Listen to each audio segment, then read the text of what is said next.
Hello there, and thank you for joining me, Fiona Cincotta, Senior Market Analyst at City Index, as we look ahead to the coming week, which is the week beginning April the 14th.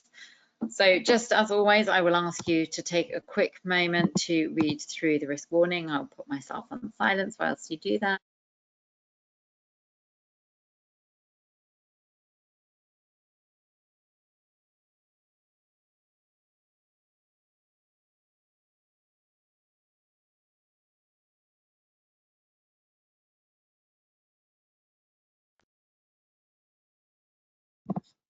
Okay, so let's just take a quick look at a recap what we've been through this week. I mean, obviously, it's been all about Trump trade tariffs. We heard Trump, obviously, that had been applied back on April the 2nd. They were announced. They were expected to go into force and did go into force, universal tariffs on April the 9th. But then they were, Trump U-turned. There are a couple of reasons that Trump U-turned, or there appear to be a couple of reasons that Trump U-turned. I think one of the biggest concerns, obviously we'd seen steep sell-offs in the US equity market, but actually at the beginning of this week we saw disruption coming into the bond market, which is obviously US government debt, which is traditionally a safe haven. So when the markets start selling US government debt and US stocks and US dollar, that's a warning signal. And on the back of that, it would appear, we'll never know, as well as sort of comments from JP Morgan CEO Jamie Dimon, who warned over the recessionary impacts of trade tariffs. There were concerns, I think, that Trump was, a little bit out of depth, or out of his depth as far as the market disruption was concerned, which could have prompted that U-turn. Obviously, there are theories that U-turn was always going to happen, and it was just a way of getting China to be tariffed higher and to get countries to the negotiating table, but we will never know, I don't think. But it was very coincidental that all this happened as the bond market showed signs of disruption and selling off of US government debt. Now, obviously, that increases the yield, which is the servicing of that debt, which is not good for America. Anyway, so what we saw was a complete rally in US stock markets as Trump U-turned on those reciprocal tariffs, apart from on China, but then he upped trade tariffs on China to 145%. After China increased its tariffs to 84% in retaliation for the US increasing by 25%. The latest is that China have just increased their trade tariffs on US imports to 125%, and the US is at 145%. So basically, I think it's fair to say that trade between the two largest economies in the world has probably frozen out. It doesn't make sense to be trading at those levels. So, any increase in tariffs from here is literally just a number. What we've seen happen this week is interesting. We've actually seen the sell-off in US equity markets has steadied. In fact, we have seen, we'll have a look at the chart in a second, we have seen US NASDAQ, for example, is set to rise across the week, but this has been playing out much more in the US dollar this week. So this is the chart of the US dollar. I've got it in the weekly format. Now we can just see the extent of the sell-off in the US dollar this week. I mean, we've seen it drop down to levels that were last seen in April 2022. This is the market saying it wants out of US. US dollar is usually a safe haven, not attracting safe haven bids at all at the moment. And this is to do with not only the uncertainty that Trump is creating. It's been a bit of a shocking week as far as the market's being concerned, and for investors and traders. But so Trump is creating, this sort of move away from that stable reputation that the US has to a very much an uncertain one, which investors are talking with their assets and relocating away from the US. That's what we're seeing at the moment. So as I said, this is the weekly chart. We'll just have a quick look at the S&P, what's happened there on the weekly chart. Oh, just bear with me. This was really interesting. Look, that's a rising trend line that we've got going there that dates back to COVID. As if by magic, we bounce off that rising trend line. So this is, the all-time high that we saw at 61.23. That was just at the end of February, beginning of March, dropped down to a low this week of 4,800. If I go to the daily chart, we will see that we did have a recovery from that low, and that was that low, that sell-off that I was talking about from when the tariffs came into play, and we saw that sell-off of everything. US Treasuries, US dollar and stocks have seen a recovery, but volatility, uncertainty, very much the name of the game here. We've also got, if we just have a look here, the 50 SMA is crossing below the 200 SMA in a bearish signal, death cross. That's not an encouraging sign. At the moment, this is a recovery that we've seen in a downtrend. This is so far a bull market. Sorry, a rebound in what's still sort of, very much a downward trend.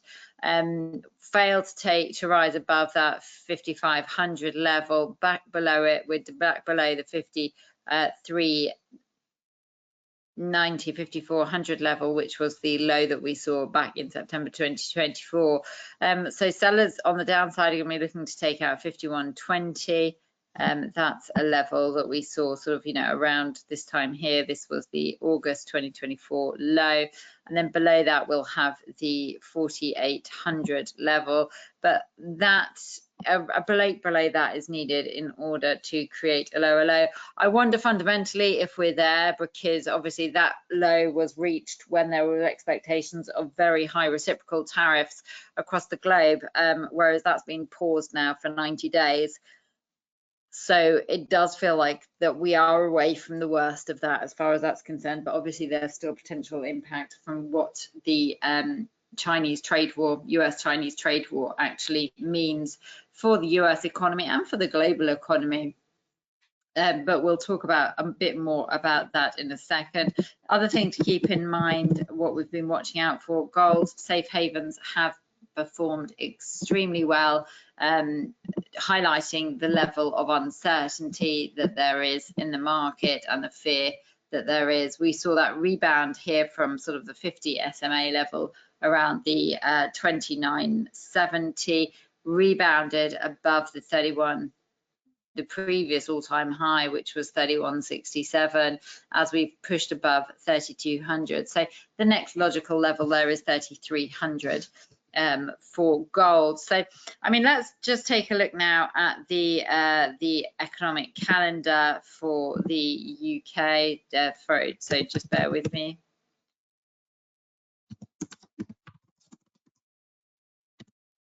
Okay, here we go. So as always, I will just filter this by next week for the week ahead.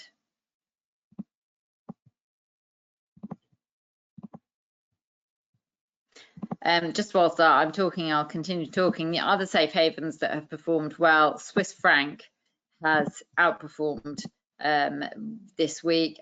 Japanese yen also doing extremely well. I think one of the main benefactors from the sell-off in the US dollar that we've seen this week has been the euro, and we're just going to take a look at the euro shortly now. Because we've got the ECB rate decision due on Thursday. Not a massive amount of data for the US, but there is a speech by Federal Reserve Chair Jerome Powell. That's going to be watched very closely, as are US retail sales. Also, let's not forget that we also have earnings season in the US ramping up. We've got the banks that are kicking off today. JP Morgan, Wells Fargo, and then we've got likes of Goldman Sachs next week. I think it's the thing to keep in mind is that with these earnings is the outlook has changed so much. So even if we do get solid Q1 earnings, it almost feels like it's a little bit stale, given that we've got such a drastic change in the environment going forward. So what we'll be watching for companies across the board, but particularly from the banks, is what their management says as far as the outlook for the US economy is concerned. So that's what we'll be watching particularly. Also, Jerome Powell, obviously speaking next week, going to be watched very closely for any clues about how he considers that the US economy will be impacted by these trade tariff decisions and announcements, because let's not forget we do also have the universal 10% trade tariff that has been applied and is in place. We've also got the 25% on autos, cars, and also 25% on steel and aluminium. Okay, so that's so yeah, so if we hear Powell actually talking, it's going to be interesting, because obviously this is expected to be stagflationary outlook. You know, obviously tariffs we've heard are inflationary, but at the same time growth is expected to slow considerably, which could, you know, paints a very difficult picture for the Federal Reserve as far as rate cuts are concerned. The Fed obviously are not sort of, you know, making any moves to jump in and save the market. They're not doing that until they see, they'll want to see hard data coming in, which supports further declines or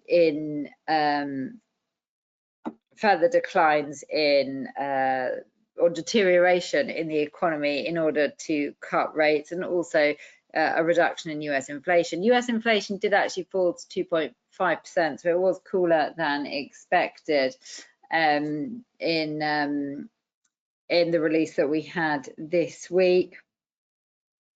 So that's to be watching out for. Also retail sales, so any sense that the US consumer is reining in spending due to concerns over the economic outlook, given you know, Trump coming into power and any changes. So that'll be what to be watching out for. As far as the euro is concerned, this is something we've been watching very closely. The euro has been a massive benefactor, as I said, from the weakness in the US dollar. Trading look up at levels that were last seen in 2022. The price has spiked down, but that was over 14, so towards the 115 level. So if we have a look, you know, how far we've come just from the beginning of March, when it was trading down at 103.75, and now it's trading just, I think it's up at around 113 at the moment. Yeah, 113.15 at the moment. So, you know, that's a massive rally back above the 200 SMA. This is on the weekly chart, so I'm just going to bring that back down to the daily chart, because what we have next week is the ECB meeting. Now, the ECB is expected to cut interest rates by 25 basis points in the meeting. This is on the April 17th, and this is being priced in with a 90% likelihood, up from 70% before Trump's so-called Liberation Day trade tariff announcement, and basically it would mark the 7th straight rate cut. This cutting cycle, with another rate cut expected in June. Now, interestingly, the outlook for the European Union has deteriorated as Trump applies those trade tariffs of 10% universal, as I said, and also on the car industry and steel and aluminium industry, which could create actually a negative demand shock, adding sort of deflationary pressures to the European Union. There's also a concern that more Chinese manufacturers could actually dump their goods in Europe in markets. So that could also add to a deflationary outlook. Growth is clearly a problem in the region. It's been stagnant. With these trade tariffs, we could find the growth slows further, which, this change of sentiment that we're seeing is quite a dramatic change from the more sort of slightly hawkish expectations which were set after the March ECB rate decision. In fact, given the deflationary outlook, I think there is a potential reason for the ECB to continue cutting rates. Barclays see them cutting rates to 1.25% by October, down from 2.5% now. Inflation in the Eurozone has pulled towards 2.2% in March. That's close to the ECB's target level. Now, this is the Euro-US dollar. As I said, quite a deteriorating outlook as far as the Eurozone is concerned, and yet we've seen the Euro rally, which, it doesn't necessarily make sense, but I think what we're seeing here is a reaction to the sell-off in the US dollar. Investors are looking for where to park their cash, and the Europe seems like a rather stable alternative compared to the uncertainty in policies that we're getting from President Trump. That would go some way to explaining why we have the euro rising against the US dollar despite a deteriorating outlook and expectations of further rate cuts. Now, what to be looking for as far as the chart is concerned, we are overbought. So, when we do see overbought territory on the RSI, we do tend to see a period of consolidation, which is what we'd be expecting to see here. We've got the long upper wick on the candle today, which suggests that there's actually little buying demand at those higher levels of the 114.70 area.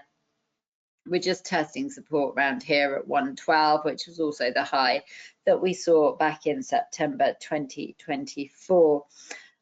So yeah, if we find that this consolidation pattern is likely to come about, given that we need to get that RSI back out of overbought territory, we could see even a sell-off below there, going even towards the 109.40 level, and that would still maintain the negate, should I say, the move higher. You would need sort of a move below 109 to create a lower low. That would open the door to the 200 SMA at 107.50. But who knows what the news flow is going to be next week, as long as we don't have anything fresh from Trump, then we may see a consolidation pattern. But on the upside, buyers will need to take out this 114.80 level. Again, this could be just an interesting one to watch on the weekly chart. So we've sort of taken out this level here, which has been a level which has been fairly important as far as capping gains are concerned. So has the 200 SMA. The fact that we're above that is quite a bullish signal on the longer term. We're just tipping into overbought territory there as well. Just whilst we're talking about Europe, worth talking about the DAX. Let's not forget we were at record highs with the DAX. Look at that for a chart. We were at record highs for the DAX just at the beginning of March, around the 23,500 level. Very, very sharp decline. This is the weekly chart. Massive sell-off last week. I think it was in the region of around 10%. Seen much more indecision this week. This is the doji candle, which points to indecision as far as the market's concerned. Just bringing this back into a daily chart. We've broken below that rising channel, failed to re-enter the channel when we saw a recovery. It is holding above the 200 SMA, which is an encouraging sign. That's at 20,000. So we're managing to hold above that. I think if we get a weekly close above the 200 SMA, then, and also this level here, which is 20,500, that could be, a sense that things have stabilized. On the downside, we would need to break down below that 20,000 and towards the 18,900, which was the low that we saw back in the beginning of April. Well, in fact, this week, that was this week's low. No, it wasn't. Yes, it was this Monday's low. That was the low that we saw. And then we've got that candle here, which shows the reversal, which is just there. So we need to break below there to create a lower low. So we've also got, in addition to the ECB, we've also got the Bank of Canada interest rate decision. Now, the Bank of Canada will meet on April the 16th. And this basically comes after the central bank left its interest rates. No, sorry, it cut its interest rates in March by 25 basis points, marking the second rate reduction this year after cutting by 25 basis points in January.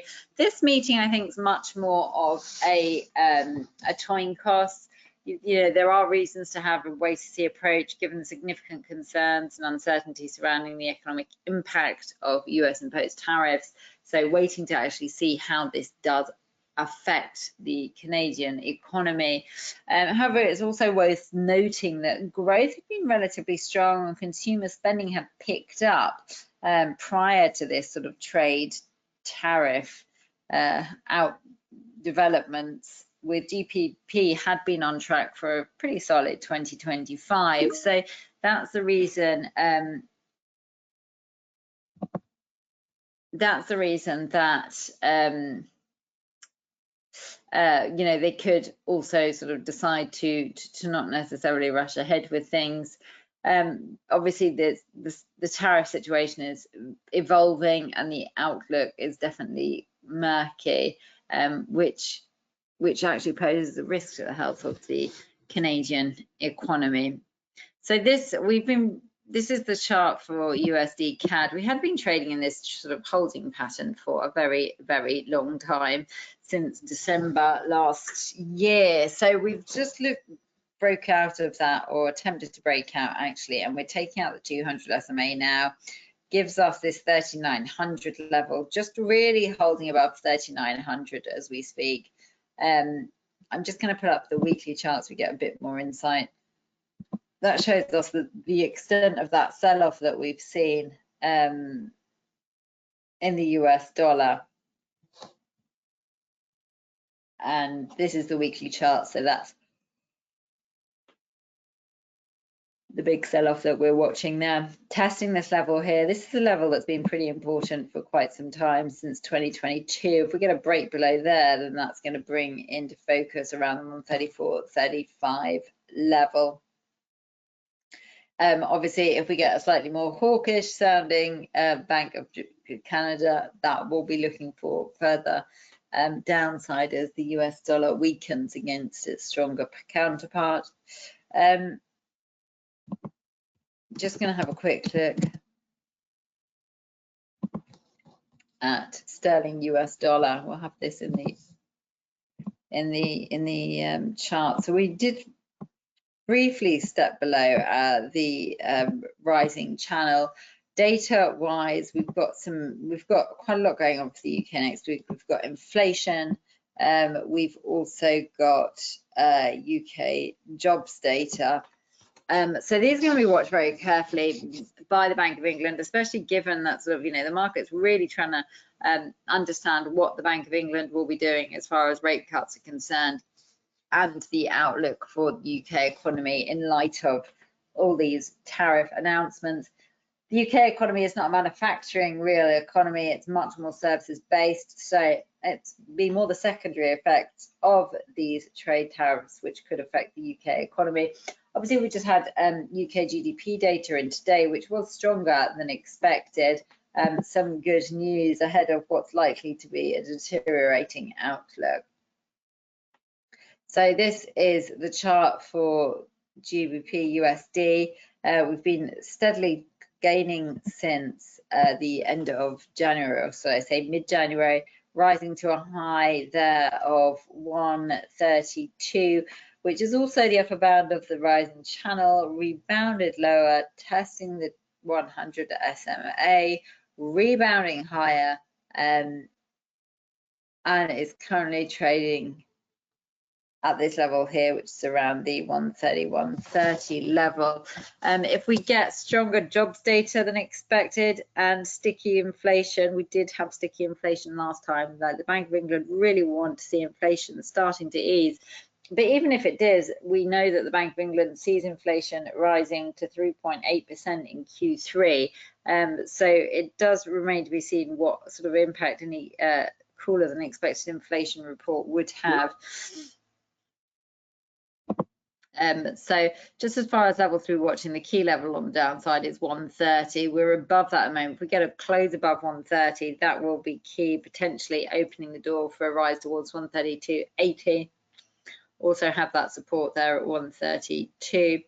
On the downside, as I said, 130 on the downside, then 129, and the 200 SMA is in there at 128.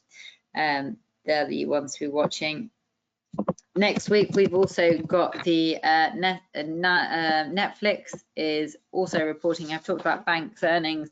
Netflix is also reporting. This is the NASDAQ. Obviously, it's a very similar picture to the S&P, which we looked at earlier, with 50 SMA crossing below the 200 SMA in a bearish signal. We failed to build a higher high, which would be a rise above the 2360 level, and we've seen the price test instead this support here, 18,370. That's the level sellers will need to break below in order to bring in further lows. I think we're just about, because we've done back in China. Okay, so lots of China data, very much keeping China in focus as far as because of trade developments and also this data. The one that I'll be watching out for and how this is impacted will be on oil. This seems to be extremely sensitive to what's going on in the China-US trade war. I think it's more indicative if we have a look at the weekly chart. I mean, look at the low that we got there on oil, very much down at levels that we saw back in 2021 and the COVID period. So, you know, a lot of weakness that we're seeing there. That was the low. It was around the 55.10 level. Obviously, we've got a long lower wick on this weekly candle. So, I mean, that does, and it almost a doji appearing. It does suggest some level of indecision. On the upside, the level to be watching out for is the 63.90. This was the low that we saw around the 16th of August, around the, August 2021. And then if we get a rise above there, 65 comes into play. But, you know, we're following this 50 SMA downwards there. The RSI supports further downside whilst it's out of oversold territory. So if we do have a test of that 55.10, that's the level that sellers would need to take out in order for a lower low to be created. So thank you very much for watching. I hope you've enjoyed, and I'll see you next week.